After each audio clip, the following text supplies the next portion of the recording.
AI is not just for today's purpose, but it is also actually for future purpose, better employee experience. The more you express yourself, that's where the game changer lies. For sharing the perspective, I must mention about one movie, Binny and Family, in a very comprehensive way. They are also visionary.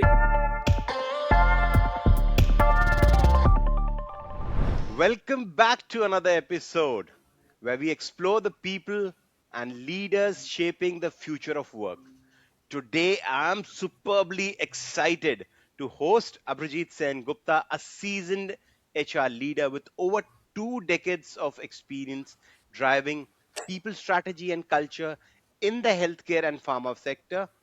Abhrajit currently serves as Chief People Officer of one of the best pharma companies in Gurugram, where he's deeply engaged in building purpose driven HR practices and empowering team. So, welcome, Abhrajit, and thanks for joining us in today.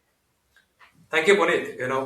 It's a pleasure to be part of this podcast, and absolutely looking forward to have this discussion. I must say, the series of podcasts that you have been doing, it is part of the societal impact. Going through that, it makes feel more comfortable and more relatable about the topic that we have been discussing so far. Thank you. Thanks for taking out time today. I'll straight away deep dive into the questions. What is the biggest shift that you have witnessed in how organizations have been approaching talent in the last few years, the post-COVID period, and with the AI, coming into play? It's a great question, Puneet. I would say uh, there is a shift in the way the talents are also being seen in the industry. From a talent being seen in isolation, from an organization perspective, I would say now talent is being seen as an industry talent. That's the massive Great. shift I have seen. And being part of the healthcare, specifically in the pharmaceutical domain, I must say the skill sets, the way people are operating in the past, and the way people are approaching now towards the organization, towards their role, is such a seaside change. And it's so heartening to see that from the healthcare perspective, if I have to highlight, is that people, organizations are really focusing a lot about the patient being at the heart of the ecosystem. So that's a perspective, to your point. Great. So, is AI just into recruitments? That's what people say. So, what are your views about it? Is it there in each and every aspect of HR, or just recruitments? If you see from the societal impact perspective, healthcare plays a significant role in shaping up the patient ecosystem, the healthcare ecosystem. Wellness segment is coming up in a big way.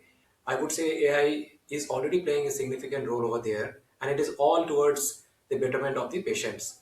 However, from the pharma industry, I would say the ethics and the compliance is something that is in midst of everything. The compliance framework is very much needed, and I would say that's a sort of a caution if I have to highlight, or I would also be cautious about that from the industry. Coming to the HR domain, as you mentioned, it is not just restricted to recruitment. I would rather say that generally in all the discussions, by default, the recruitment is being picked up from the AI, which is fine, but it has a deeper impact in other areas, from the talent development perspective. I think AI is not just from the HR perspective, I would say. It is always a combination of how the impact it is being created towards the HR folks as well as towards our employee. At the end of the day, HR folks are actually working towards a better employee experience. So, how do you really leverage the AI as a possible intervention towards creating a best of the best employee experience? Because the need of the hour across the organization is how do you create impact towards the employees. Agreed. Agreed. It's at the heart of creating the impact for the employees is the core of the entire thing right now, and that is where you get the right talent also. But how do you see? We are hearing these news. Organizations are firing people. People are losing their jobs. Is it similar in the pharma industry because of AI? Not really. Uh, um,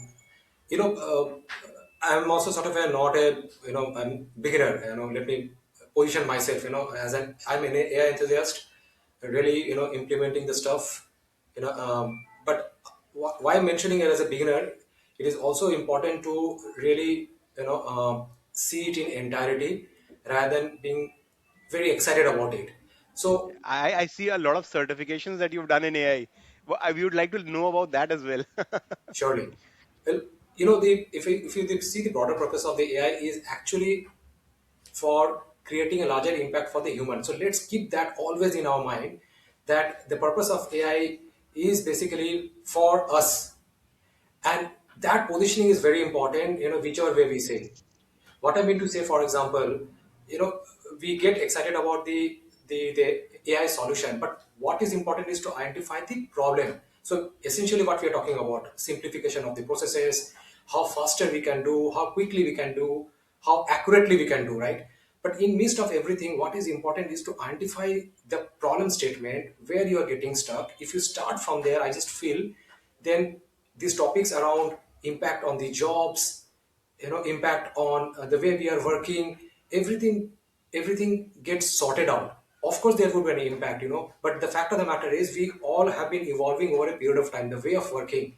I mean, traditionally earlier the recruitment 2 decades you mentioned, if I starting off my career, when I have seen that time, there wasn't anything beyond face-to-face interaction. Now look at the way Yeah. the interactions have got changed, right? And pandemic has actually taught us, forget about interactions, group interactions, global interactions are actually happening through technology. So we are embracing the change, and I think with the AI as a buzzword, which is great, we just need to relate in our day-to-day lives as much as we are talking, the kind of advertisements that are coming up, the products that are coming up, it is all getting impacted with the AI technology, which means that from the job perspective, we really need to equip ourselves in understanding what is this AI about. So, for example, very simple solution that I have adopted for myself is how do you really help our employees in addressing simple HR queries. Now, we heard about chatbot kind of thing, right? But my experience has been it does not require a deeper technology knowledge. You just need to know what is to be linked and then let it happen naturally, and that's the best part. Thanks, Abhijit. I think that was really quite inspiring and impressive for our viewers. But that also brings me to another question, which is a leading question over here. How are organizations effectively balancing AI efficiency and the essential human element? What do you think? How are organizations doing it, especially in the pharma sector? Yeah. So as I was mentioning, Puneet, that pharma sector, always being driven by the compliance framework. Also, trying to understand proactively about the impact essentially it would have on the decisions to be taken in providing the best of the best healthcare treatment for the patient. Yeah. So if I keep that in mind, I would say it is being done in a very judicious way currently. There is lots of buzz, concerns coming all across the organization, and it is not just essentially a certain level of employees or leaders are talking about it. Everyone is talking about it. Um, as a user case, I would say that we are seeing lots of AI interventions happening in the drug discovery, um, um, clinical trials, the way the accessibility, the supply, supply chain plays a significant role. Just letting you know, in Yes. countries like India, where there's a larger geography to be covered. And other thing is, Puneet, is just quickly highlighting is that I would also say that going forward, l- more strategic collaboration would be needed across all the functions. The reason being, because with AI, what is actually happening that the way we used to operate, in my own functions in my own domain, with AI, I just feel that isolation is getting disappeared. So you may not know, but AI would actually help you. So tomorrow, for example, if Yeah. I say that I need the best of the best talent in the R&D domain, and try to seek help from the AI. AI will come back to me and possibly give me a recommendation that why don't you also build a team which actually is a blend of commercial and R&D, because end of the day, from the commercialization perspective, you also have to understand what is to be done. So what I mean to say is that if AI is coming across as such a collaborative platform, so should we be, which means that all across the functions we are expected to collaborate a lot, so that end of the day the problem statement is not being seen from its respective function but as an organization. I think that's a wonderful thought process that you've given.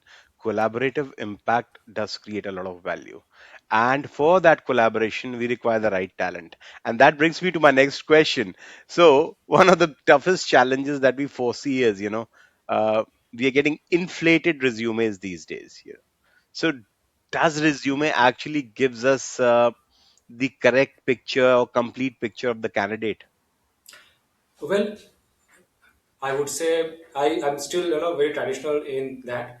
To me, resume is the starting point, and it is not just a Hmm. resume. I think gone are the days when you just create a resume. Today, if you see a candidate is not being seen essentially through a resume, through your LinkedIn account, through your networking, through your references. So it is essentially not just about what you're writing on a piece of document and circulating it, but also about what kind of reference network that you have. And Yes. combinedly, if you have to see a talent, that's where the difference lies. I mean, I would always say that a candidate who has just single unidimensional aspect through the resume versus who would have a multidimensional aspect, that candidate would always be seen in a much better way, because end of the day, the more you express yourself in a very comprehensive way, that's where the game changer lies. So it is not just about the talent that you are looking for, it is also essentially about the hidden talent that you have, and not everything can be expressed over resume, and that's where Rajit the AI also plays. For example, my time is limited, end of the day I need to go through 10 resumes. Imagine going through 10 resumes, we all know what happens within 10-15 seconds we tend to decide. But AI can actually, in a 1 minute time, can come back to me and do a full analysis.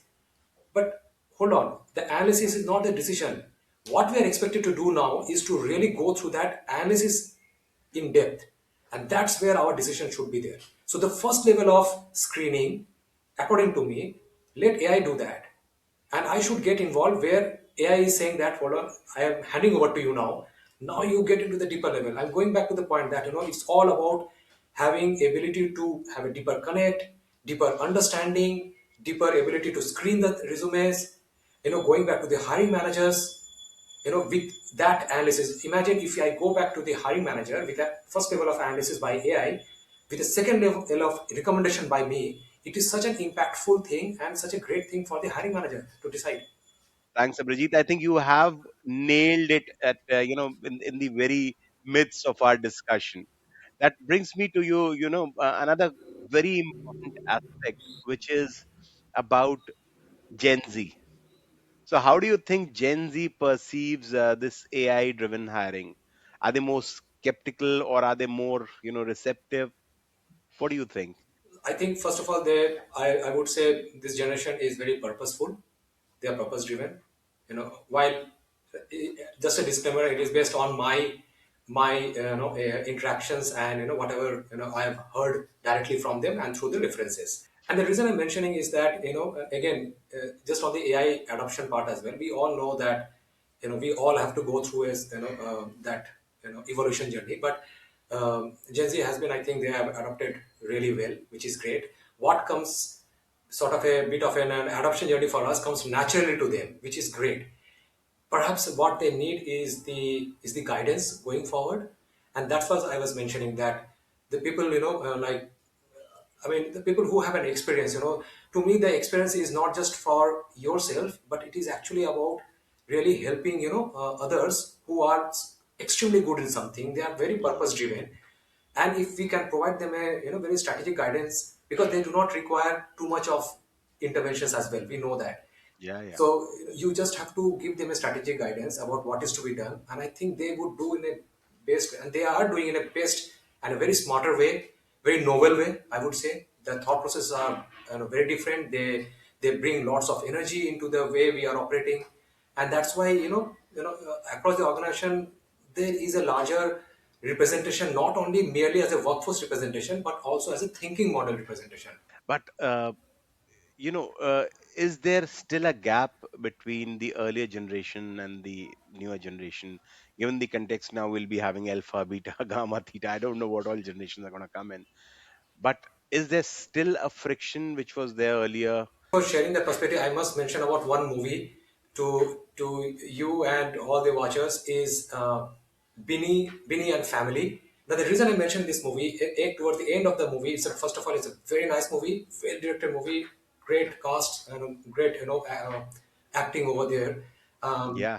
I would say the key message from that, and that's my perspective, is that generation differences is being talked a lot, but it essentially boils down to the fact that how effective and how deeper level of conversations are happening across the generations.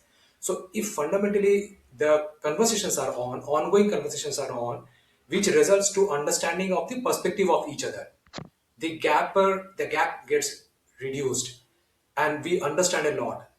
It is by default when we start assuming that, okay, he or she belongs to a certain generation, I belong to a certain generation. That's my personal experience, having being interacting with my son and my son's friends. I realize that, first and foremost is that let's communicate and then decide and be judgmental about who is belonging to which generation. That brings me to my next question, and it's very relevant to the context in terms of employee experience. We keep on talking about it. Earlier it was satisfaction. Now we talk about employee experience. So, what more is required to improve hiring and employee experience? Is there anything that we can think beyond matrix or surveys?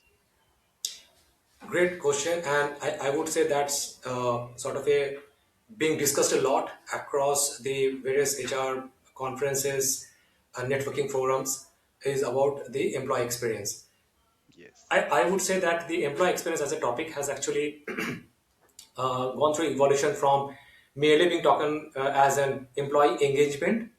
Now it is all about employee experience. Now, Yeah. there are lots of matrices. To your point, we check the employee engagement score through various internal and external surveys. What is perhaps missing and which is more complex is the employee experience. So if you can just pause for a second and just try to understand an individual is going through which all aspects, and if we can discuss first of all, again going back to all starts with the discussion, because the discussion leads to understanding the individual. That's where we get to know the strengths, the passion areas, the areas we need to help the individual.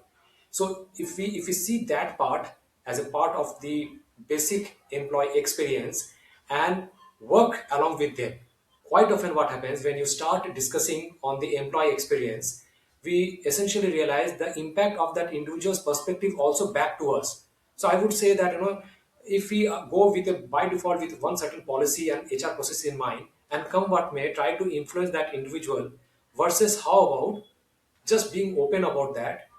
We can bring the policies and processes as a reference point, but let's for a while understand what the individual is basically trying to communicate and where Right. the support is needed. So if we are able to curate a journey, and again, AI, Puneet, we are not alone, and that's where AI can actually help us to curate those journeys, because it is a very complex environment to manage for any one of us, you, me. So we all are also an employee in a certain way. So similarly, all of us are actually in the certain level. It's at all base level. So how do we position ourselves as an employee, co-workers for others, work along with them, understand them, and take hard decisions if needed to provide that support. Even hard decisions for the fact that if the individual is not shaping up in a certain way, whichever way. But employee experience is not just only to be kept in mind from an individual perspective, but also from the organization perspective. And that's where the broader purpose of the Right. organization, where are we heading for, strategic direction, purposeful, meaningful conversations to be driven. But I have another question. When it comes to the employee experience, what would be your biggest piece of advice to the CHROs of today? Because we keep on discussing these things, and we keep on going back to the drawing board and say we have to do something different, and we come back. So, what is your one biggest advice to the CHROs? Sure. Uh, I would I would position it as a perspective, more than an advice. Please keep the employee at the core of the decision making. For a while, take feedback from them before deciding anything. I think that way it becomes more inclusive that way actually it becomes more powerful and more visionary statement, because it has the element of what your employees are thinking through your lens. So see the HR journey, they see the HR strategic roadmap through the lens of our employees. We started off with asking the first question as how do you see the world has changed in the past 5 years. Now I have another question for you, which is looking 5 or 10 years ahead. How do you think the industry is going to shape up? What different things can you foresee?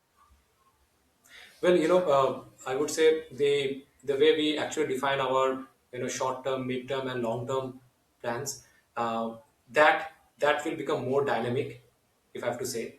Um, Second, it is actually about how to still have your long term orientation in midst of all changes happening around us. AI is not just for today's purpose, but it is also actually for future purpose. So quite often what happens, we feel the AI solutions are more focusing right now. That's not the case. If you actually utilize and try to understand the AI, we would understand that as much as we are visionary, they are also visionary. It's up to us how do we use that. And the final thing would be the long term, 5 to 10 years. If I have to say, it would be all essentially around the way the talent are expressing themselves from the human resource perspective. I'm saying um, it is still, I still believe that it is very traditionally we are seeing the talents. We really need to see the talent in a very holistic way, which means that how the societal impact is to be created today. There are talents who are actually talking about, as an organization, what societal impact we are creating. So climate change, by the way, Puneet, is I think going to be such a crucial aspect, Yes. and that is something across the industry, across all of us need to work together. And if we can build that ecosystem in our organization, the organization would also become much more inclusive, would be seen as a great place to work for, not the traditional way of the great place to work for that we all have been discussing about. Thank you so much, Abhijit. That was really insightful, inspiring, and I really enjoyed it. Your experience in HR leadership, empowerment, building future-ready teams, that offers tremendous value to the leaders and the practitioners alike. Thank you. Thanks a ton. Thank you so much, Anupam. I really loved this interaction. Thank you. Thanks, Abhijit. And to all our listeners, if today's episode added value for you, remember to subscribe, share, and leave a review. And if there was one idea that stood, that was really creative for you, share it with someone who gets benefit out of it. Thank you. Thanks a ton. Until next time, keep learning, leading, and shaping the future of work. God bless. Bye bye.